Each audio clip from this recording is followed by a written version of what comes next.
మెరిసే తెల్లని చర్మం కోసం Japanese glutathione fruits flowers extract తో చేసిన ప్రిస్మాస్ గ్లూటా రోసా సోప్. నమస్తే రమగారు. నమస్తే జయ. రమగారు, అర్జునుడు గొప్పవాడా, కర్ణుడు గొప్పవాడా?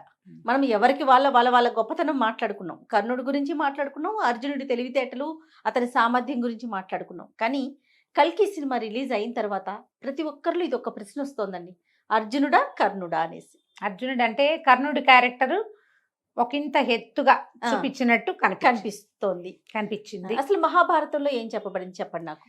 ఇప్పుడు అసలు ఈ పోలిక ఏమిటి అనిపిస్తుంది జయ నాకు. ఇది పోలిక ఎందుకు పోల్చాలి? ఇప్పుడు అర్జునుడు కర్ణుడు సహజానికి నిజానికి అన్నదమ్ములు, ఒక తల్లికి పుట్టిన వాళ్ళు. అవును. ఏదో పాత్ర భేదంతో ఆయన వేరే చోట పెరిగాడు, ఈయన తల్లి దగ్గరే పెరిగాడు. రాజకుమారుడిగా పెరిగిన వాడు వేరు, సూతకుమారుడిగా పెరిగిన వాడు వేరు. ఆయన పెద్దవాడు కూడా అర్జునుడి కంటే కనీసం ఒక 10 సంవత్సరాలైనా ముందు పుట్టుండొచ్చు కదా. అంతేగా. నాకు ఆ మహాభారతం లెక్కలు ఆలోచించి చెప్పట్లేదు, క్యాజువల్గా చెప్తున్నా. ధర్మరాజు భీముడు తర్వాత వాడు అర్జునుడు, అవునా? అంటే మూడో పిల్లవాడు. పెద్దవాడికి నాలుగో పిల్లవాడికి ఎంత గ్యాప్ ఉండొచ్చు? 10 ఏళ్ళ గ్యాప్ ఉండొచ్చు కదా. ఉండుంటుందిగా ఖచ్చితంగా. ఇప్పుడు 10 సంవత్సరాలు పెద్దవాడికి ఇంకొంచెం ఏదైనా విషయం ఎక్కువ ఉండే అవకాశం ఉండొచ్చు కదా. పోలుస్తామా వీటిని? ఎందుకు పోల్చాలి? కథ ప్రకారం ఇప్పుడు మనం ఇతిహాసం కదా, మహాభారతం అంటే మన ముందు కాలంలో జరిగిందని చెప్తున్నాం, పురాణం కాదది. అవును, ఇతిహాసం జరిగింది మన ముందు. ఇప్పుడు ఈ జరిగిన కథల్లో మనం నిదానంగా ఒక్కొక్కటి చూస్తే ఇది పోల్చకూడదు అని కూడా తెలుస్తుంది జయ మనకి. వీళ్ళిద్దరిలో ఎవరు గొప్ప అని కాదు. పైగా మనకి ఏమైందంటే తెలుగు సినిమాల్లో చూస్తుంటే మనము ఒక 40-50 సంవత్సరాల క్రితం నుంచి వచ్చిన సినిమాలు అనుకో, ఎవరి మీద సినిమా తీస్తున్నామో, అంటే ఏ క్యారెక్టర్ మీద సినిమా తీస్తున్నామో ఆ క్యారెక్టర్ని పెంచటం, దానికోసం మిగిలినవి కొంచెం తగ్గించటం, ఇలాంటి ఒక ప్రక్రియ మన తెలుగు సినిమాల్లో నడిచింది. ఇప్పుడు అసలు హిందీ సీరియల్స్ అవి శూర్ కర్ణ వీర్ కర్ణ అన్న ఒక కర్ణ అని ఒక సీరియల్ వస్తుంటుంది. ఆ కర్ణుడు తప్పితే ధర్మరాజుడు కూడా సరైన వాడు కాదన్న ఇది చూపిస్తారు వాళ్ళు. ధర్మరాజు కూడా సరైన వాడు కాదు. అంటే కథను ఎవరి చుట్టూ తిరుగుతుందో వాళ్ళని హీరోలు చేస్తారు. ఎవరు హీరోగా మనం ఈ కథకి అని పెట్టుకుని తీస్తున్నామో వాళ్ళ చుట్టూతో తిప్పుతారు. ఇప్పుడు కల్కి సినిమా తీసుకో, ఈ కల్కి అవతారం రాబోతుంది. కృష్ణ పరమాత్మే చెప్పాడు భగవద్గీతలో, 10వ అవతారం నేను కల్కిగా జన్మిస్తాను, భూమి మీద పాపాత్ముల్ని చంపుతాను, వాళ్ళని చేస్తాను, వాళ్ళని తొలగిస్తానని చెప్పాడు. ఇప్పుడు వీళ్ళు కల్కిని అని పెట్టుకున్నారు. ఈ కల్కికి సహాయం చేసేవాడో, పుట్టుకకి సహాయం చేసేవాడో ఎవరో ఒకళ్ళు కావాలి. చిరంజీవి అయిన అశ్వత్థామని తీసుకున్నారు. అశ్వత్థామకి సహాయకుడుగా ఈయనకి ఎవరి మీద కొంచెం ప్రీతి ఉందో ఆ క్యారెక్టర్ని పెట్టుకోదలుచుకున్నారు. అంతేగా తీసుకున్నారు. అప్పుడు కర్ణుడిని తీసుకున్నారు. కర్ణుడు అర్జునుడి కంటే బలవంతుడు, గొప్పవాడు అని చెప్పడానికి ఒక పాయింట్ని వాళ్ళు చూపించారు. పాత్ర ఎలివేషన్ కోసం చేసింది అది. అయితే ఏ సంఘటన అయితే కల్కి సినిమాలో చూపించబడిందో అది మహాభారతంలో జరిగిన మాట వాస్తవమే. అది జరగలేదని మనం అనటానికి వీల్లేదు. వీళ్ళిద్దరూ సమానమైన విద్వత్తు విద్య కలిగిన వాళ్ళు అయినప్పటికీ సమానులు కాదు. మనం మొదటి నుంచి చూసుకుంటే పైగా ఏమవుతుంది, ఒక్కొక్క సంఘటన జరిగిందనుకో, ఏదో ఒక విషయం జరిగినప్పుడు నువ్వు ఒకలా చూస్తావు, నేను ఒకలా చూస్తాను. అంతే. నా ఉద్దేశం నేను గట్టిగా చెప్పాను అనుకో, జనం అంతా దీన్ని నిజమని నమ్ముతారు. దీన్ని ఎక్కడి నుంచి తీసుకోవాలి? మొట్టమొదట కర్ణుడి పాత్ర మహాభారతంలో ఎక్కడ పరిచయం అవుతుంది? ఈ కుమార విద్యా ప్రదర్శన ఏదో జరుగుతుంది. ఏం చేస్తారు? పాండవులు కౌరవులు అందరూ విద్యా ప్రదర్శన, రాకుమారుల విద్యా ప్రదర్శన పెట్టుకున్నారు. ఆ విద్యా ప్రదర్శనలో అర్జునుడు అసమానమైన పటిమని చూపించాడు ధనుర్విద్యలో. అప్పుడు ఈ ప్రేక్షకుల్లో ఉన్నటువంటి, అంటే ప్రజల్లో ఉన్నటువంటి కర్ణుడు బయటకు వచ్చి నేను కూడా ఇది చేయగలిగానని చేశాడు. అవన్నీ అర్జునుడు చూపించిన ప్రతిభ అంతా దూరం నుంచి కొట్టడం, రకరకాల విద్యలు చూపించినప్పుడు ద్వంద్వ యుద్ధానికి దారితీసింది అది. వీళ్ళిద్దరూ ఒకళ్ళ మీద ఒకళ్ళు వేసుకునేది. అప్పుడు కృపాచార్యుడు ఏమన్నాడంటే, ఇది రాజకుమారులను పరీక్షించడానికి చేసింది, నువ్వెవరివో, నువ్వు బయటవాడివి, నువ్వు రాజకుమారుడివి కాదు, క్షత్రియుడివి కాదు. కానప్పుడు నువ్వు ద్వంద్వ యుద్ధానికి ఎలా వస్తావు? నీ ప్రజ్ఞ చూపించావు, అయిపోయింది అంతే. ఇంకా ద్వంద్వ యుద్ధం సమానుల మధ్య జరుగుతుంది. ఇప్పుడు మనం చిన్న చిన్న రెజ్లింగ్స్ అవి కూడా 55 kgs 85 kgs అంటే 85 తోటే. అండర్ 18 తోటే. అవును. అవునా కాదా? అండర్ 10 to 17 ఉంటుంది కదా, అండర్ 18 ఉంది, తర్వాత సీనియర్స్ ఉంటుంది. ఇప్పుడు ఇక్కడ ఏమిటి, ఆ కాలం అది. మనం ఈ కాలాన్ని ఈ కాలపు కులాలని, కుల వ్యత్యాసాలని మహాభారత కాలం నాటికి తీసుకెళ్ళకూడదు, అది తప్పు.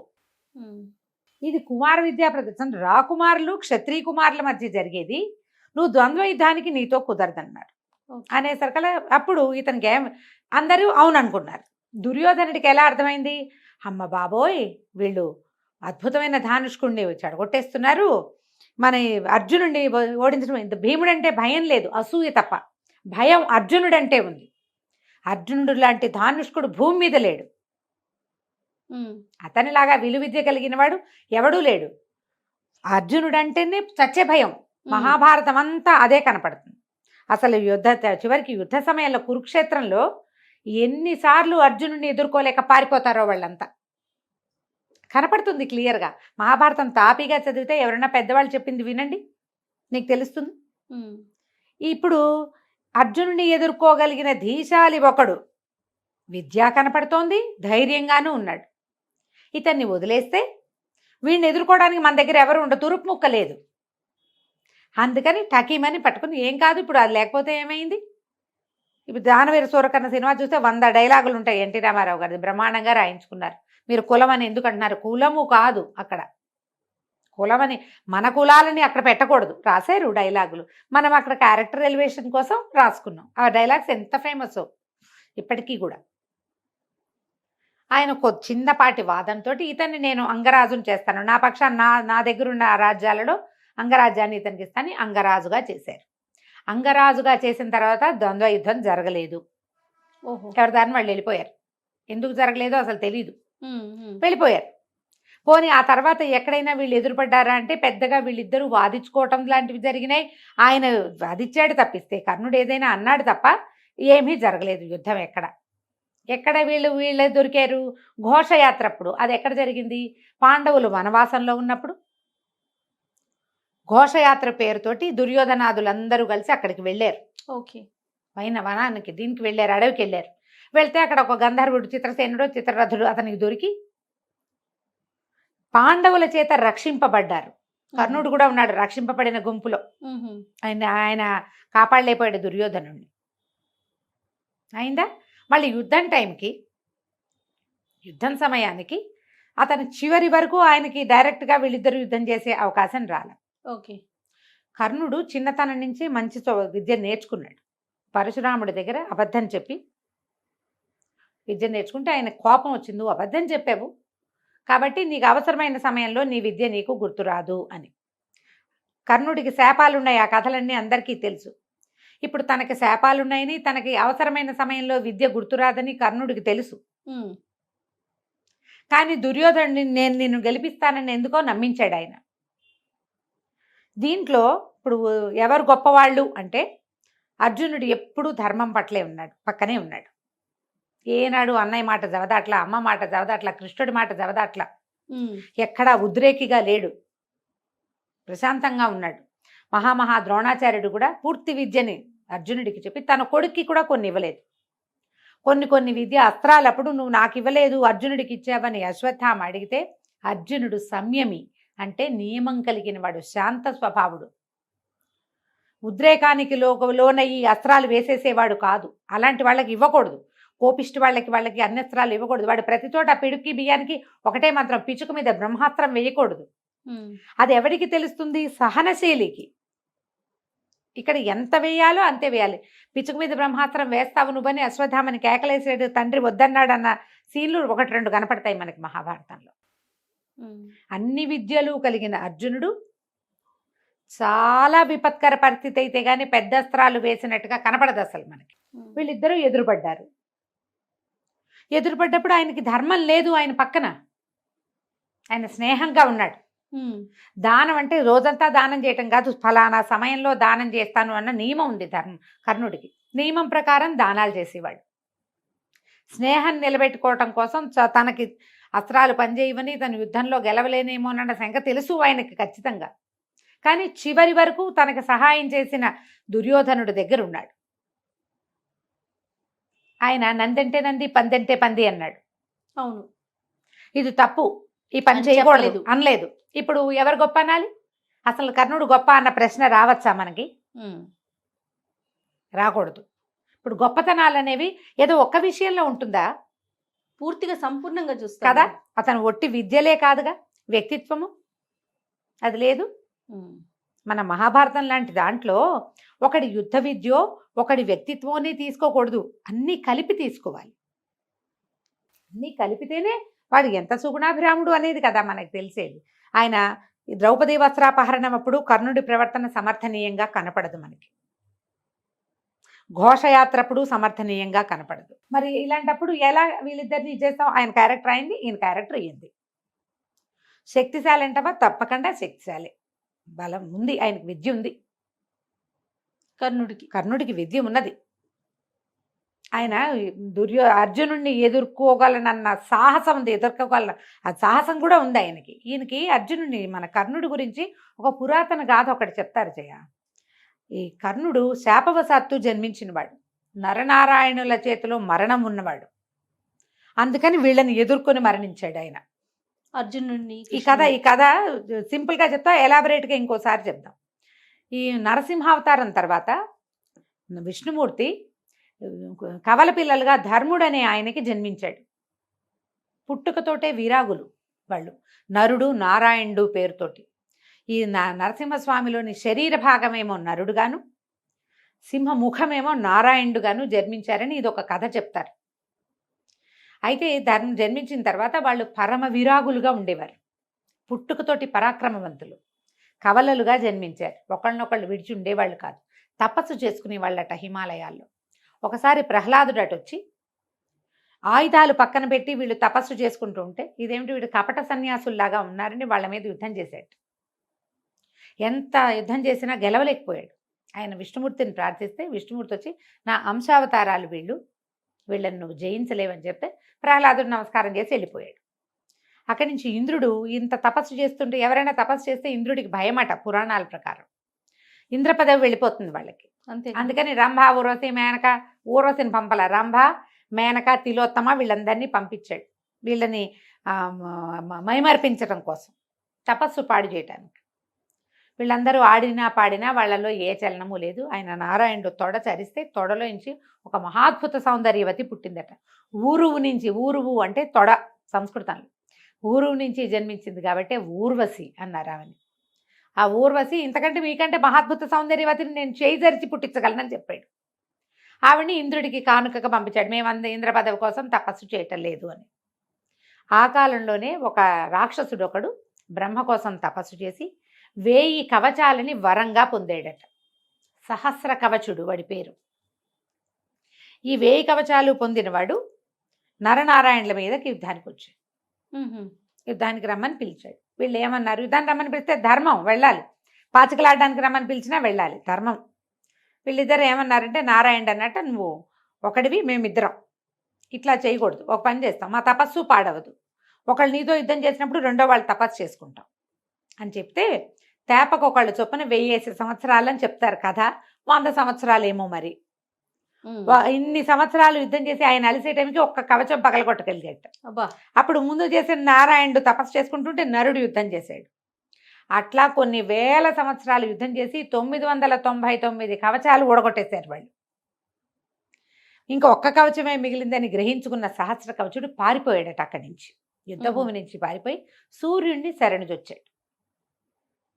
శరణుజొచ్చితే సూర్యుడు ఏమన్నాడంటే, నేను నీకు ఎక్కువ కాలం ఆశ్రయం ఇవ్వలేను, నరనారాయణుల అవతార పరిసమాప్తి వరకు నిన్ను దాచిపెట్టగలనని చెప్పాడు. సహస్ర కవచుడు సూర్యకాంతిలో ఇమిడిపోయి ఉండిపోయాడు. సూర్యుడు ఎవరమ్మా? నారాయణ స్వరూపం కదా, అంటే భగవంతుణ్ణి శరణుజొచ్చాడు. ఇప్పుడు విష్ణుమూర్తి తాలూకు అంశావతారాలు నరనారాయణులు అయితే సూర్యుడు మాత్రం ఎవరు? ఆయనే కదా ప్రథమాంశ. ఆయన తాలూకు అంశంలో పెద్ద మొదటిది సూర్యుడు. అక్కడ దాక్కున్న తర్వాత కాలాంతరంలో, చాలా కాలం తర్వాత కుంతీదేవికి దూర్వాస మహాముని ఒక వరం ఇచ్చాడు. ఏమిటి? ఏదైనా ఒక దైవాన్ని ప్రార్థిస్తే, ఆమె ఏ దైవాన్ని నువ్వు ఇది చేస్తే, ఆవాహన చేస్తే, అతడు వచ్చి నీకు ఒక శిశువుని ఇస్తాడు, సంతానాన్ని ఇస్తాడు అని. ఈ సంతానాన్ని ఇవ్వటం అనేది మనకి అర్థం కాని ప్రక్రియ. మన కాలం అది కాదు, మనకు తెలీదు. ఇది భార్యాభర్తల సంభోగంతో సంతానం కలిగేది కాదు, దాంపత్యంతో సంతానం కలిగేది కాదంటారు. కథ ప్రకారం అలాగే కనపడుతుంది. ఆయన ఏం చేశాడు, తన దగ్గర అంశమాత్రంగా తనలో దాక్కుని ఉన్న సహస్ర కవచ నుండి కుంతీదేవికి సంతానంగా ఇచ్చాడు సూర్యభగవానుడు. అందుకనే సహజంగానే కవచకుండలాలతో జన్మించాడు కర్ణుడు. ఓహో, సహస్ర కవచుడే కర్ణుడుగా జన్మించాడు. ఈ జన్మించిన తర్వాత ఆయన ఈవిడ చేతుల నుంచి, మరి ఆవిడ దౌర్భాగ్యం పాపం, ఆవిడ సంతానాన్ని అట్లా పోగొట్టుకోవాలని ఉంది కుంతీదేవికి. ఈ పిల్లవాడు ఎక్కడికి వెళ్ళాడు, అట్లా వెళ్ళి సూతులకి దొరికాడు. అవును, సూత రాధేయుడుగా పెరిగాడు. కానీ లోపల శౌర్యం ఉండటం వల్ల, క్షత్రియకాంతకి పుట్టిన సంతానం అవటం వల్ల, ఆమె వల్ల తల్లి అంశం ఉంటుంది కదా, మరి ఈయనకి యుద్ధ విద్యల మీద వాటి మీద ఆసక్తి ఉంది. పూర్వ జన్మ కూడా అయింది అలాంటిదే.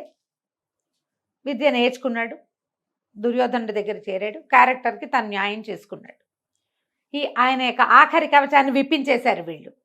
ఎప్పుడు ఏ సమయంలో దానం చేస్తాను అని ఆయనకి నియమం ఉందో ఆ సమయంలో ఇంద్రుడు వెళ్ళి కవచాన్ని తీసుకున్నాడు. కవచకుండలలో కవచం ఊడదీసి ఇచ్చాడు కదా, కవచం లేదు కాబట్టి, రక్షణ లేదు కాబట్టి అర్జునుడి బాణానికి మరణించాడు. నరుడి వంతు ఆఖరిది, నారాయణ్ణి శరణు కోరితే నరుడి వంతులోకి వచ్చాడు. వాళ్ళిద్దరు పంచుకున్నారు కదా, ఒకటి నువ్వు ఒకటి నేను చొప్పున. ఓ 1000 ఏళ్ళు ఆయన యుద్ధం చేశాడు, ఓ 1000 ఏళ్ళు ఈయన తపస్సు చేశాడు. చివరికి అతనికి ఎక్కడ మరణం ఉంది, వీళ్ళ చేతిలోనే మరణం. ఇప్పుడు నరుడితో పాటు అక్కడ ఎట్లా ఉన్నాడు, అక్కడ తపస్సు చేసుకోవాలి నారాయణుడు, నరుడు యుద్ధం చేయాలి 1000 కవచానికి. ఇక్కడ కూడా చూడు, నరుడైన అర్జునుడు యుద్ధం చేస్తుంటే నారాయణుడు తపస్సులాగా భావించి గుర్రాలు ఉన్నాడు. సరిగ్గా సీక్వెన్స్ ప్రకారం జరిగింది. ఇప్పుడు ఈయన్ని పోల్చొచ్చా మనం? అస్సలు పోల్చకూడదు. సినిమాకి వాళ్ళకి అవసరమైన క్యారెక్టర్ తీసుకున్నారమ్మా. దీన్ని ఎట్లా ఉంటుందంటే, ఇప్పుడు మనం విపరీతంగా ఆరాధిస్తాం మనం మాయాబజార్ సినిమా. నేనైతే 100 సార్లు పైనే చూస్తుంటా. ఎప్పుడు మాయాబజార్ కంటే ఏమీ తోచకపోతే మాయాబజారే పెట్టుకుని చూస్తాను నేను. తోచకపోతే అదే ఒక దృశ్య కావ్యం. సినీ జగత్తులో, తెలుగు సినిమా వినీలాకాశంలో అద్భుతమైన చంద్రుడు ఎవరంటే మాయాబజార్ సినిమానే చెప్పాలి మనం. అవునా కాదా? ఖచ్చితంగా. మరి మాయాబజార్ కథ పుకిటి పురాణం కదమ్మా. కథలో ఎలా చెప్పారు, మొట్టమొదట పాండవులు వనవాసానికి వెళ్ళినప్పుడు కుర్రాడు అభిమన్యుడు సత్యవంతుడై వచ్చినట్టు నారచీరలు కట్టుకొచ్చాడు. సుభద్రాదేవి కూడా నారచీరలే కట్టుకుందాన్ని. నిజానికి పాండవులు అడవికి వెళ్ళినప్పుడు అభిమన్యుడు 2-3 సంవత్సరాల చంటి పిల్లవాడు పురాణం ప్రకారం, మహాభారతం ప్రకారం. వాళ్ళు 13 ఏళ్ళు అక్కడ ఉన్నారా? దీని తర్వాత ఒక ఏడాదికి యుద్ధం మొదలు పెట్టారా? అంటే 14 ఏళ్ళ. చనిపోయినాటికి అభిమన్యుడికి వయసు ఎంతమ్మా? 16 సంవత్సరాలు. చంద్రాంశతో జన్మించాడు. చంద్రుడికి 16 కళ్ళే, 15 కళలు. 16వ కళ రాగానే మళ్ళీ మారిపోతాడు ఆయన. 16వ సంవత్సరంలో మరణించాడు. అంటే ఎన్నేళ్ళు? పాండవులు అడవికి వెళ్ళే నాటికి 2 లేదా 3 మధ్యలో. 3 ఏళ్ల పిల్లాడిని మనం పెండ్లి కుమారుడు అయ్యే వయసు పిల్లాడిగా చూసాం. అవునా? శశిరేఖను ఆయన పెళ్లి చేసుకున్నట్టుగా మన కథల్లో తెలియదు మనకి. మనం ఎంత కథ చూసాం జయ, మనమేం అడగలేదే దాని మీద ప్రశ్నలు. పోనీ ఇవాళంటే మహాభారతం మనకెవరికి పెద్దగా తెలియదు. కుర్రాళ్ళంతా ఇప్పుడు మహాభారతం పుస్తకం మీద పడ్డారు. పూర్వం అప్పట్లో ఈ సినిమా వచ్చిన 50-60 ఏళ్ల నాడు మహాభారతం మీద గట్టి పట్టున్న వాళ్ళే ఉన్నారుగా లోక సామాన్యంగా అందరూ. కానీ చూశారు కదా, ఆ మాత్రం స్వతంత్రం తీసుకుంటారమ్మా. తీసుకోవచ్చు కూడా. మనం దానివేరు సోరకర్ని చూసాం. ఇప్పుడు ఆయన రామారావు గారు ఏ సినిమా తీశారో ఆ క్యారెక్టర్ ఎలివేట్ చేశారు. ఇది కొన్ని శ్రీకృష్ణ పాండవి అనే సినిమాలో ఎన్టీఆర్ చేసింది దుర్యోధనుడి క్యారెక్టర్. అవును, దుర్యోధన్ని. శ్రీకృష్ణ పాండవి అనే సినిమాకి పోస్టర్ తెలుసా? ఆయన ఒక పెద్ద సింహంలాగా ఉన్న ఆసనం మీద చెయ్యేసుకుని కూర్చున్న పోస్టర్ ఉండేది. దుర్యోధనుడి క్యారెక్టర్ అద్భుతంగా ఎలివేట్ చేశారు. ప్రతినాయకుడు దుర్యోధనుడు. అవును, అధర్మ ప్రతీక. అలాంటిది మనం సినిమాలో ఆయన వీళ్ళే పాండవులు ఎంత అట్రాక్ట్ చేస్తారు, 100 రెట్లు ఎన్టీఆర్ గారు అట్రాక్ట్ చేస్తారు. దుర్యోధనుడు ఇక్కడ ఎన్టీఆరే కదా ఉండేది కదా. సినిమాని సినిమాలాగా తీసుకోండి. మహాభారతం చదివితే మనకి క్యారెక్టర్స్ ఎవరికి వాళ్ళకి తెలుస్తుంది. కర్ణుడి విషయంలో ఆయన విషయం ఆయనకి న్యాయమేనమ్మా, ఆయన కరెక్ట్. కానీ ధర్మానికి తప్పు, నిజానికి తప్పు. ఆయన అంత చదువుకున్నవాడు, సమర్థుడు, ఒక విద్యలో అపరిమితమైన ప్రావీణ్యం కలిగినవాడు. ధర్మం వైపుకి నిలబడి ఉంటే కథ వేరేలా ఉండేది. ఆయన ఏ ధర్మానికి? మిత్రధర్మానికి కట్టుబడ్డాడు. ఇప్పుడు రక్తబంధానికి కట్టుబడలేదు అంతే కదా రక్తబంధం రమగారు? తెలియదుగా ఆయనకి. అన్నదమ్ములుకి కట్టుబడలే. ఆనాటికి తెలియదు, చిట్ట చివరికి తెలిసింది. కృష్ణుడు వచ్చి చెప్పాడు, వీళ్ళు నీ అన్నదమ్ములు, నువ్వు కుంతిదేవి కుమారుడు రా నాయన. తల్లి కూడా వచ్చి చెప్పింది, తల్లి చెప్పింది, ఆవిడ వచ్చింది, ఆవిడ ముందే వచ్చింది. ఆవిడ తల్లి బావ ఇద్దరూ చెప్పారు.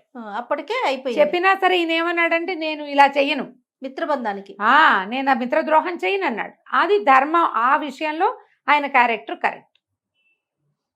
మనం విద్యల దగ్గర అంటామా, అలా చెప్పలేకపోతాం. ఆయన విద్య ఆయనది గొప్ప, అర్జునుడి విద్య అర్జునుడికి గొప్ప. పోల్చుకోవద్దు మనం. పోల్చుకోవటానికి లేదు. ఒక సందర్భంలో ఎప్పుడు కూడా యుద్ధం చేసేటప్పుడు మీరు ఇది ఆలోచించండి. అందరూ కూడా ఇద్దరు యుద్ధం చేస్తుంటే ఒకసారి ఒక రౌండ్ లో ఒకటిది పై చేయిగా ఉంటుంది, ఇంకో రౌండ్ లో ఇంకోటిది పై చేయిగా ఉంటుంది. అంతేగా. పై చేయి అయిన రౌండ్ చూపించాడని అదే కరెక్ట్ అనుకోవడానికి వీల్లేదుగా. మనం ఫైనల్ గా వచ్చే గెలుపు కదా మనకి కావాల్సింది కదా రమగారు. చివరిది ఏమిటి అనేది చివరిది కాదు, ఇక్కడ కరెక్ట్ గా సిచ్యువేషన్ మాత్రం అది జరిగింది. అర్జునుడు కర్ణుడు వేసిన బాణానికి రథం 2 అడుగులు వెనక్కెళ్తే కృష్ణుడు చెప్పాడు ఆ మాట. కర్ణుడు కడు సమర్థుడు, కానీ ధర్మబలం కోల్పోయాడు. అతనికి శాపాలున్నాయి, లేకపోతే మనం ఇతన్ని ఎదుర్కోవటం కష్టం. డి అంటే డిఏ అంతే. ఇప్పుడు ఎవరిది గొప్ప అని చెప్తాం మనం? ఎవరిది? పుట్టినప్పటి నుంచి చివరి దాకా భగవంతుడితో పాటు ఉన్నవాడే కరెక్ట్. అంతే, అది కరెక్ట్. అంతే. నీతి నిజాయితీతో, అంతే కదా. ప్రతి చోట అంతకుమించి ఇంకా అంతకంటే ఏముంది? అంతకంటే ఏం లేదు కదా. కాబట్టి విలువిద్యా ప్రావీణ్యం గురించి పైగా ఇంకొకటి చెప్దాం. ఇక్కడ లాస్ట్ పాయింట్, పూర్తిగా వీళ్ళిద్దరూ సమానం కాదు అని చెప్పడానికి ఇంకొక పాయింట్ ఎక్కడ ఉందంటే, ఈ ద్రౌపది స్వయంవరం చేశారు కదా, మత్స్యయంత్ర భేదన. అప్పుడు ఒక నువ్వు గింజంతా పక్కకేసారుట కర్ణుడు బాణం, అర్జునుడు మాత్రం కరెక్ట్ గా వేశాడు. ఇప్పుడు విద్య ఎవరికి ఎక్కువ ఉన్నట్టు? అర్జునుడికే కదా. ఓకే, ఈ పాయింట్ కూడా ఉంది. పూర్తిగా సమానం కాదు వాళ్ళు, ఆయన పక్కకే పడింది బాణం. కొంతలో చాలా నువ్వు గింజంటే ఎంత చిన్నదమ్మా, అయినా కూడా లెక్కే కదా. అయినా కూడా లెక్కే. ఓకే, ఇవన్నీ చూడాలి. ఇవన్నీ తెలుసుకోవాలంటే ఏం చేయాలి? మీరు అందరూ కడు భక్తి శ్రద్ధలతో వీడి క్యారెక్టర్ అసాసినేషన్కి దిక్కండా. ఇప్పుడు మనకి ఎలాంటి రాగద్వేషాలు, ఈర్ష్యాసూయులు మనకెలా ఉంటాయో ప్రతి వాళ్ళకి అంతే. ఎవరి క్యారెక్టర్ని వాళ్ళ రకంగానే తెలుసుకోవాలి మనం. తప్పకుండా కదా. చక్కగా మహాభారతం చదవండి, వినండి, చదివించండి. నేను ఇప్పుడు నన్ను ఎంతమంది అడుగుతారు, 100 ప్రశ్నలు అడుగుతున్నారు నన్ను, మహాభారతం అని. చక్కగా చిన్న మహాభారతం ఎపిసోడ్లు ఎవరైనా డౌన్లోడ్ చేసుకుని పెద్దవారివి వినండి. క్యారెక్టర్లతోటి పోకూడదు, మనం కథతోటి వెళ్ళాలి. అప్పుడు తెలుస్తుంది. నమస్తే. సుమన్ టీవీలో మీ పర్సనల్ అండ్ బిజినెస్ ప్రమోషన్స్ కోసం కింది నెంబర్కి కాంటాక్ట్ చేయండి.